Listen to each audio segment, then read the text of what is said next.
Hello guys, आज हम पढ़ रहे हैं क्रेब्स साइकिल। क्रेब्स साइकिल में हमें पहले पढ़ना है ऑक्सीडेटिव डीकार्बोक्सिलेशन। ओके, तो ऑक्सीडेटिव डीकार्बोक्सिलेशन होता क्या है?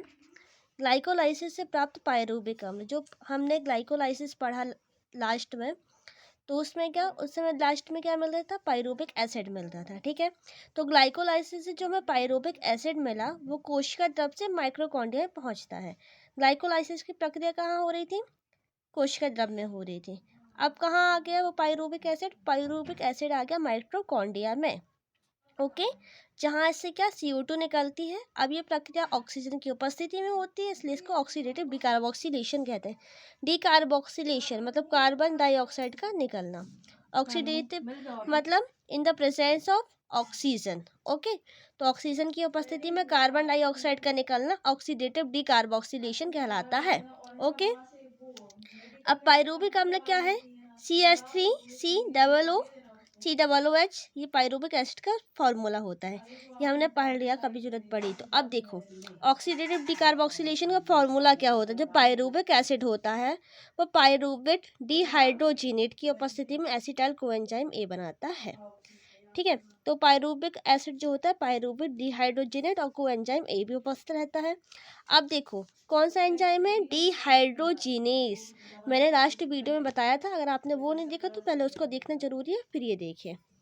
जो डिहाइड्रोजिनेस एंजाइम है वो NAD को NADH2 में बदल देता है। ओके, और यहाँ से CO2 और H+ आयन बाहर निकलते हैं। अब देखो वही लिखा है कि पायरूविक अम्ल जो होता है वो को एंजाइम ए तथा एंजाइम पायरूवेट डिहाइड्रोजिनेस की उपस्थिति में एसिटाइल कोएंजाइम ए बनाते हैं। CO2 तथा H+ आयन बाहर निकलते हैं। अब ये जो H+ आयन है वो NAD द्वारा ग्रहण कर लिया जाता है। NAD क्या है?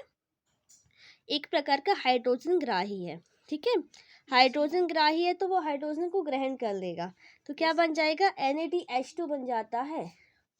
तो ये क्या है? हमारा पायरूविक एसिड है। ओके, पायरूवेट डिहाइड्रोजिनेस और CO वो कोएंजाइम ए की उपस्थिति है। ओके, तो यहाँ से क्या होता है कि यहाँ से CO2 निकलता है, ये CO2 और ये H+ आयन निकला, तो ये CO2 बाहर निकल गई गैस के थ्रू, 2+ आयन बचा। अभी जो CH3C डबल बॉन्ड O है इसी को एसिटाइल ग्रुप कहा जाता है, जो कि कीटोन ग्रुप भी होता है।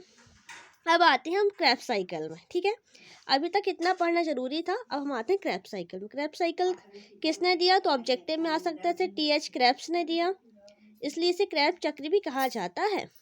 इसके साथ ही TCA चक्र और CAC चक्र भी कहते हैं। TCA साइकिल क्या होता है? जिसका मतलब होता है ट्राई कार्बोक्सिलिक एसिड। TCA मतलब ट्राई कार्बोक्सिलिक एसिड, मतलब इसके जो उत्पाद हैं वो सारे कैसे? कार्बोक्सिलिक अम्ल हैं।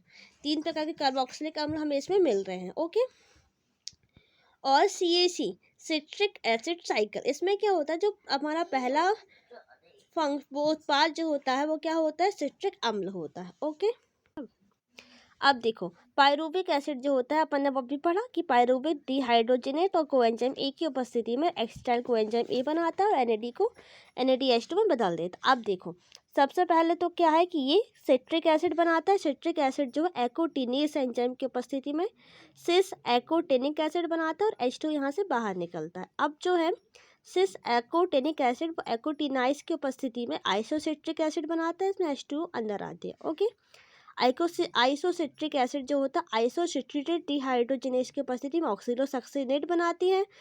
फिर से डिहाइड्रोजिनेट एंजाइम है तो NAD को NADH2 में बदल देती है। ऑक्सीलोसक्सिनिक एसिड जो है वो CO2 की उपस्थिति में अल्फा कीटो ग्लूटेरिक एसिड बनाता है। Alpha keto glutaric acid alpha keto glutaric dehydrogenase की उपस्थिति में क्या बना देता है? Succinic coenzyme A. फिर से डिहाइड्रोजिनेस एंजाइम है तो NAD जो होता है NADH2 में बदल जाता है। सक्सिनल कोएंजाइम ए जो होता है वो सक्सिनिक थायोकाइनाज की उपस्थिति में सक्सिनिक एसिड बनाता है।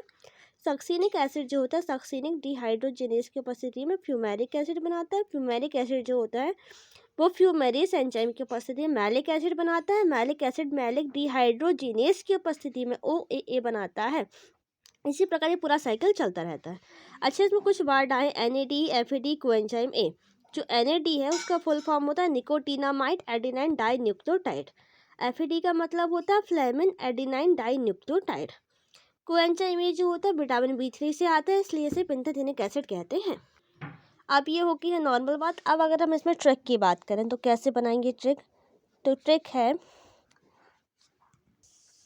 अब इसकी ट्रिक की बात करें तो हमने क्या याद करना है, हमें सिर्फ एक लाइन याद करनी है कि अब आज इसमें CO2 का अल्फा कीटो समझना सही है, इट्स फेमस। ये लाइन याद कर लिया। अब इसका जो ए है वो बता रहा है कौन सा एंजाइम, एकोटिनेज, ठीक है। इसका भी ए, एकोटिनेज, ठीक है। यहाँ पर आइसो, तो आइसो सिट्रीट्रेट, CO2 का मतलब ये आइसोसिट्रीटेट डिहाइड्रोजिनेस एंजाइम, ठीक है। अभी जो मैंने पढ़ा उसकी ट्रिक बता रही हूँ। CO2 का CO2, alpha keto glutaric dehydrogenase, ठीक है। ऐसे मतलब समझना का जो ऐसा वो हमें क्या बता रहा है, वो बता रहा है सक्सीनिक थायोकाइनेस, ओके। अब इसका जो ऐसे बता रहा है वो क्या बता रहा है, सक्सीनिक डिहाइड्रोजिनेस, ओके। अब जो जो हिंदी लिखा है उसका मतलब नहीं है कुछ, और जो जो मैंने इंग्लिश में लिखा उसका फर्स्ट वर्ड मैटर करता है, ठीक है। फेमस का एफ जो बता रहा है वो बता रहा है फ्यूमरेज एंजाइम, और एम का, इसमें जो एम है फेमस में वो बता रहा है मैलिक डिहाइड्रोजिनेस, ठीक है। तो हमने क्या याद की, लाइन याद की, अब आज इसमें CO2 का अल्फा कीटो समझना सही है, इट्स फेमस।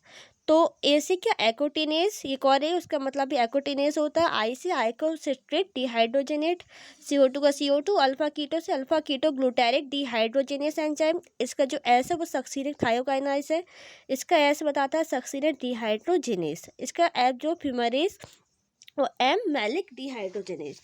अब इसको देखो बनाना कैसे, तो पहले हमें पता है कि OAA फर्स्ट में, और ये रहता है ऐसे, क्या रहता है, सिट्रिक एसिड, क्योंकि इसका पहला उत्पाद क्या है, सिट्रिक एसिड है, इसलिए इसको सिट्रिक एसिड साइकिल भी कहा जाता है।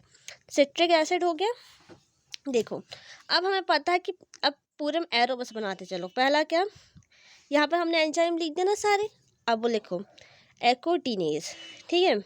फिर दूसरा भी क्या है, एकोटिनेज लिख दिया अपन ने।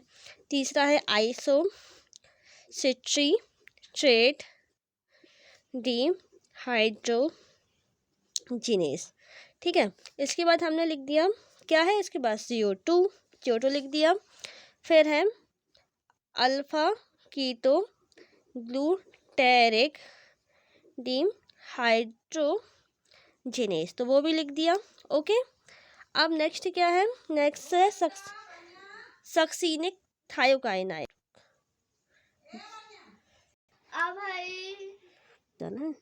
यहाँ पर क्या आएगा, पर सक्सीनिक थायोकाइनेस, क्या है, सक्सीनिक थायोकाइनेस है, हाँ वो लिख दी। अब क्या है,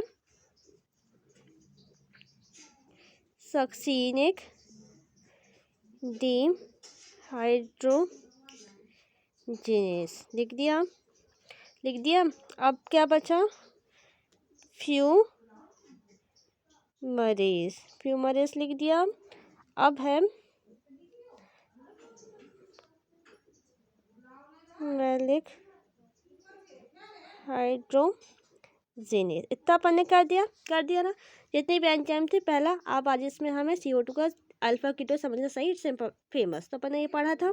तो aconitase isocitric CO2 alpha keto glutarase succinic thiokinase succinic dehydrogenase fumarase malic dehydrogenase, इतना अपन ने लिख लिया।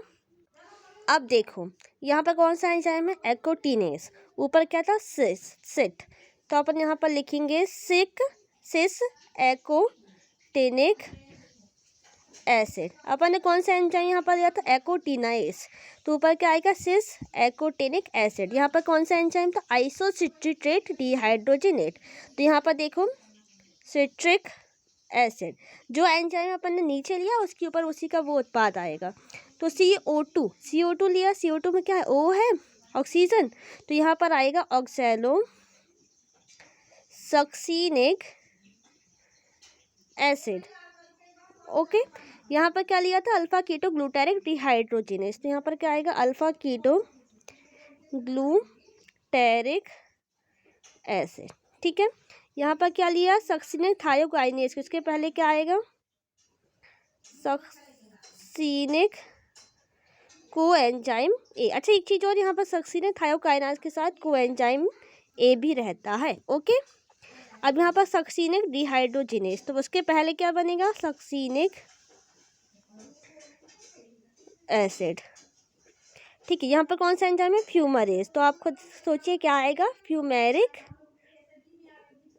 एसिड। यहाँ पर क्या लिया, मैलिक डिहाइड्रोजिनेस, तो कौन क्या बनेगा, मैलिक